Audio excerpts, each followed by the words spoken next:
They said I was just a burden who ate for free, and I remembered the exact moment those words settled into my bones, not because they were loud or dramatic, but because they were said casually, like an obvious truth, like the sky being blue or the rent being due. And I smiled when they said it, not because it didn't hurt, but because I finally understood my place in that house. And once you understand your place, you can start planning your exit. They thought I was slow because I was quiet. They thought I was weak because I didn't argue. They thought I was trapped because I stayed. And that was their first mistake.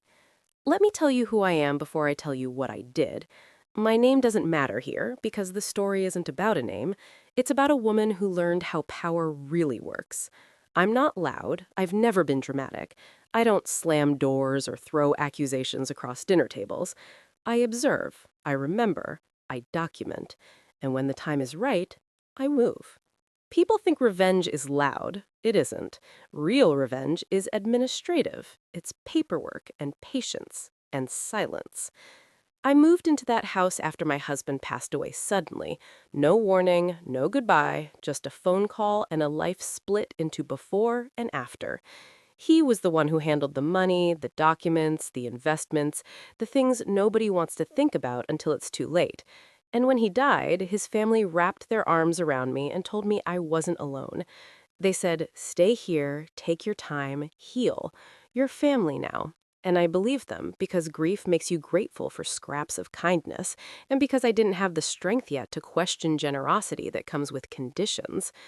At first, it was gentle little comments, disguised as concern. "Are you sure you need that? Do you really eat that much? You've been home all day, right? Must be nice." Slowly, the tone shifted from concern to commentary, from commentary to judgment, from judgment to entitlement. My sister-in-law started counting groceries. My brother-in-law started asking when I planned to figure things out, as if grief had a deadline, as if love had an expiration date. I cooked, I cleaned, I stayed out of the way. I made myself small because I thought that was the price of staying. And then, one evening, during dinner, while they were laughing about a vacation they were planning without me, my sister-in-law looked at me and said, half joking, half serious, "You know, you really don't contribute much, you just eat and sit here." And everyone laughed, including me, because sometimes laughing is easier than screaming. And then she said it, the sentence that changed everything. "Well, at least we're kind enough to let you stay. Most people wouldn't put up with someone who eats for free." And I nodded and said, "You're right." Because in that moment, something inside me hardened, not into anger, but into clarity. They thought I had nothing because I carried nothing visibly. No job, no car, no opinions. But what they never noticed was the small locked box in my closet, the one that held copies of documents my husband had insisted I keep years ago in case something ever happened. He trusted systems, but he trusted me more. And while they saw a grieving widow dependent on their generosity, I saw timelines, leverage, and ownership. I started keeping track, not emotionally, but factually. Who paid which bills, whose name was on which account, who signed what when and why. I listened when they talked business, because people always talk around those they underestimate. They discussed refinancing plans at the dinner table. They complained about property taxes and inheritance laws. They argued about control and authority, never once realizing that I already knew more than they did, because grief gives you time and silence gives you access. They thought I had nowhere. They were wrong. They thought I had no control. They were wrong.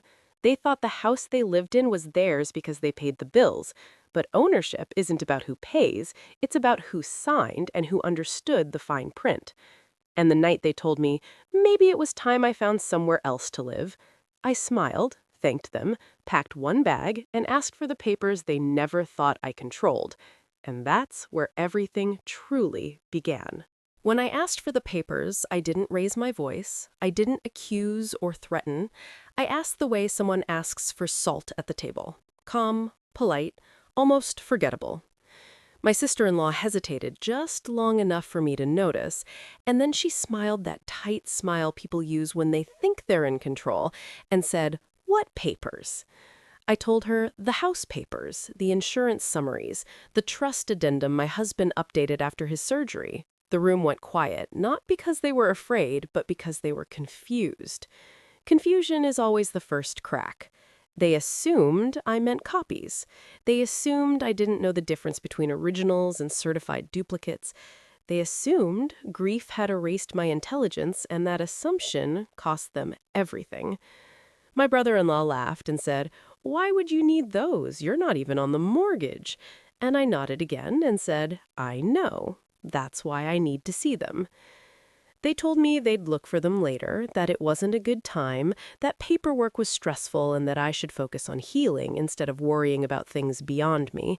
And that was the moment I knew they had never read the documents as closely as they thought. Because if they had, they wouldn't have stalled. They wouldn't have dismissed. They would have panicked. I packed one bag because I didn't need more than that. Everything else was already in motion. I left that night, quietly, thanked them for their generosity, hugged my sister-in-law and told her she'd done more for me than she realized. She smiled like she thought she'd won something and watched me walk out the door. The next morning, their phone started ringing, first from the bank, then from the property office, then from a lawyer who didn't sound friendly at all, because while they were counting groceries and measuring my worth in meals, I had been listed as something far more inconvenient than a dependent. I was a controlling signatory on a layered asset structure my husband had set up years ago after watching his own parents tear each other apart over inheritance. He didn't believe in leaving power to chance. He believed in redundancy and discretion. The house they lived in was never meant to be owned the way they thought it was, structured through a living trust with conditions tied to residency, behavior, and administrative authority, conditions they violated casually over dinner without ever knowing it. And my name wasn't on the mortgage because there was no mortgage in the traditional sense anymore. It had been restructured quietly during a refinance they bragged about paying off themselves, a refinance I attended and signed because my husband trusted me to read what others skimmed. When the lawyer called them that morning, he didn't accuse, he explained, which was worse. He explained that their right to occupy the property was conditional and reviewable. He explained that administrative control had shifted automatically upon my husband's death.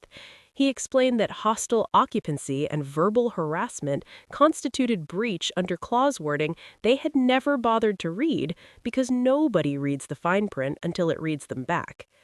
My sister-in-law called me screaming that afternoon, asking what game I was playing, telling me I had no right, threatening to expose me as manipulative, ungrateful, heartless, and I listened quietly because panic makes people reveal things they should have kept hidden.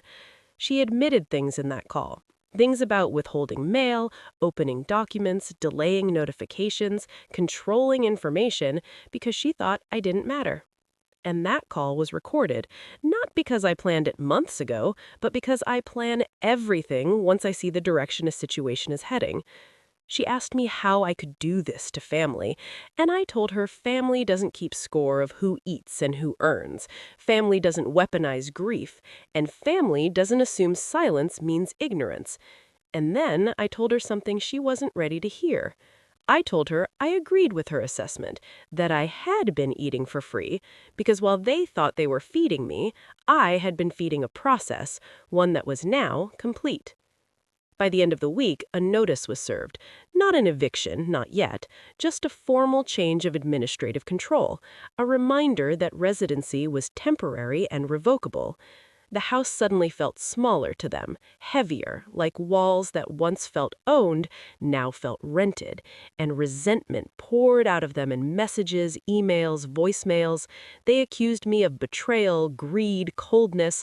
They said I was ruining my husband's legacy, and I almost laughed because his legacy was the very system now protecting me from them. He had loved them, but he had understood them too, and love without structure is just vulnerability. They scrambled to negotiate, to apologize, to minimize what they'd said, to reframe years of insults as jokes, misunderstandings, stress. I listened again, because listening costs nothing and gives you leverage. And when the lawyer asked if I wanted to pursue full enforcement immediately, I said, not yet. because power isn't proven by speed, it's proven by inevitability. I wanted them to sit with uncertainty, to wake up every day not knowing how long they had left in a house they thought was theirs. I wanted them to experience the same instability they handed me casually across a dinner table. And while they waited, I moved forward. I opened accounts, transferred authority, accessed files they didn't know existed, because people who think they're smarter than you never hide things well. They leave them in plain sight, assuming you won't understand their value. And by the time they realized this wasn't a bluff, it was already too late to undo anything. They could only react, and reaction is never as powerful as preparation. By the third week, the house stopped feeling like a home to them and started feeling like a clock. Every sound was louder. Every knock at the door carried weight. Every email notification made my sister-in-law jump because uncertainty turns confidence into paranoia faster than any threat ever could. They tried to regain control in small, petty ways. First, by spreading stories to extended family, telling them I had manipulated my husband while he was sick, that I had coerced signatures, that I was unstable after his death. They assumed shame would bring me running back, apologizing, begging for forgiveness. But shame only works when you still value the approval of people who never respected you, and I had already let that go. I didn't respond publicly. I didn't defend myself. I didn't post explanations or cry to relatives, because truth doesn't need a loudspeaker when documentation exists. Instead, I forwarded messages quietly to the lawyer, because defamation is much more interesting when it's written down. My brother-in-law showed up unannounced at my temporary apartment one evening, his tone softer, his posture smaller. He said they'd gone too far. He said emotions were high. He said families should resolve things privately. And I let him talk, because people reveal their priorities when they're desperate. He wasn't sorry for what they'd said. He was afraid of what they might lose. He offered compromises, suggested I take a payout, suggested they pay me rent, suggested arrangements that all shared one thing in common. They kept control in their hands, and I told him no, calmly, firmly, without drama. And when he asked why, I said because for the first time in this situation, I don't need to negotiate from fear. And that was the truth. Fear had kept me quiet before. Fear of homelessness, fear of isolation, fear of being labeled difficult. Now, the fear belonged to them, and they didn't know how to carry it. My sister-in-law tried a different approach. She sent long, emotional messages about loyalty, about how she'd taken me in when I had nothing, about how cruel it was to turn paperwork against people who had fed me. And I almost admired the audacity of reframing basic decency as ownership. She said I was heartless, and I replied with one sentence. I learned from watching powerful people operate. Gratitude is not consent, and silence is not surrender. The notice of enforcement was served the following Monday. It wasn't dramatic, no police, no shouting, just an official letter explaining timelines, conditions, and consequences. The lawyer made sure the language was precise, neutral, impossible to argue with, because emotions lose against structure every time. They had 30 days to vacate or renegotiate under terms that acknowledged my authority. And they hated that word, authority, because they had never believed it could belong to me. They tried to stall again, asked for extensions, claimed hardship, claimed ignorance of clauses in the law. The law doesn't care about ignorance, it cares about signatures and compliance.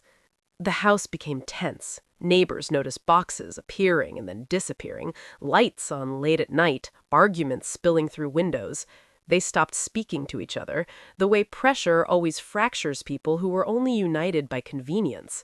My brother-in-law blamed my sister-in-law for antagonizing me, she blamed him for underestimating me, and both of them blamed me for not staying in the role they had assigned me, the quiet dependent, the grateful guest, the invisible woman. And the final twist, the one they never saw coming, wasn't even about the house, because the house was just the surface. Beneath it sat something deeper, something my husband had predicted without ever saying their names aloud. The business they ran out of that property, the side operation, the one they never registered properly, the one they joked about being under the radar, it was tied to the address, tied to permits, tied to compliance. And once administrative control shifted, inspections followed, licenses were reviewed, questions were asked, and suddenly the house wasn't just a place to live, it was a liability. They begged then, openly accused, then threatened legal action of their own, and every threat they made collapsed under the weight of evidence they didn't know existed, because arrogance makes people sloppy, and underestimating a woman who listens makes them reckless. The final day, I walked through that house for the last time, not to gloat, not to argue, but to close a chapter. I touched the walls where I had once tried to make myself smaller. I passed the table where they had laughed while calling me a burden, and I realized something that surprised even me. I didn't feel angry. I felt light, because justice doesn't always feel like victory. Sometimes it feels like release. And when the door closed behind them and the locks were changed, the silence that followed wasn't lonely. It was earned. This wasn't revenge, it was correction. They said I ate for free. I agreed because what I consumed was time, information, and opportunity, and I used all three exactly as intended. After they left, the house didn't echo the way empty places do in movies. There was no dramatic stillness, no cinematic pause. There was just calm. The kind of calm that only comes after something has been carried for too long and finally set down. I walked room to room, not inspecting, not reminiscing, just confirming that what once felt borrowed now belonged to no one who disrespected it anymore. People think winning feels loud. It doesn't. It feels quiet and slightly unreal, like waking up in a place you didn't know you deserved until you arrived. The family fallout came exactly as expected because consequences don't end situations, they expose people. Relatives called, some angry, some confused, some suddenly kind.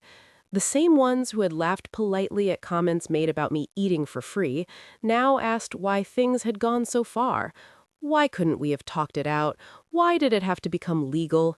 And I answered the same way every time. Calmly, briefly, truthfully. Because talking only works when both sides listen, and legality only appears when someone assumes you have no protection. They wanted me to soften, to minimize, to reassure them that I wasn't that kind of woman, the kind who follows things through. But I was done shrinking myself to preserve other people's comfort. The truth spread slowly, because truth always does, without help, because lies need maintenance, and I didn't provide any.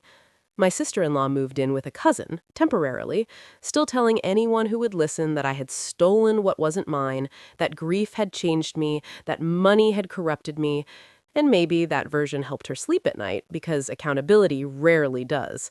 My brother-in-law stopped calling altogether once he realized negotiation was no longer possible. And silence from someone who once spoke over you constantly is its own form of apology. I didn't sell the house immediately, not out of sentiment, but strategy, because assets breathe differently when they're no longer being misused. I took my time, renovated quietly, changed nothing unnecessary, removed only what carried weight. I made decisions without asking permission because power, once reclaimed, doesn't need to announce itself. And months later, when the papers were finalized, fully uncontested, I signed them without shaking hands, without witnesses, without ceremony, because closure doesn't need applause. The last message I ever received from my sister-in-law came late at night, a long paragraph about betrayal and karma and how I'd end up alone the way I deserved, and I didn't reply because I had learned something essential. People who confuse access with ownership always believe your boundaries are cruelty, and that isn't your problem. They said I was a burden who ate for free, and I agreed, because while they were measuring worth in grocery bills and utility payments, I was calculating something far more valuable: dignity, security, autonomy, and the quiet satisfaction of knowing I didn't win by fighting louder, I won by listening longer, planning better, and leaving at exactly the right moment. If there's one thing this story proves, it's this: never underestimate the woman who stops arguing. She's already moved past proving herself to you and started proving something to herself. And once she does, there is no conversation left. Only consequences and signed papers you never thought she controlled.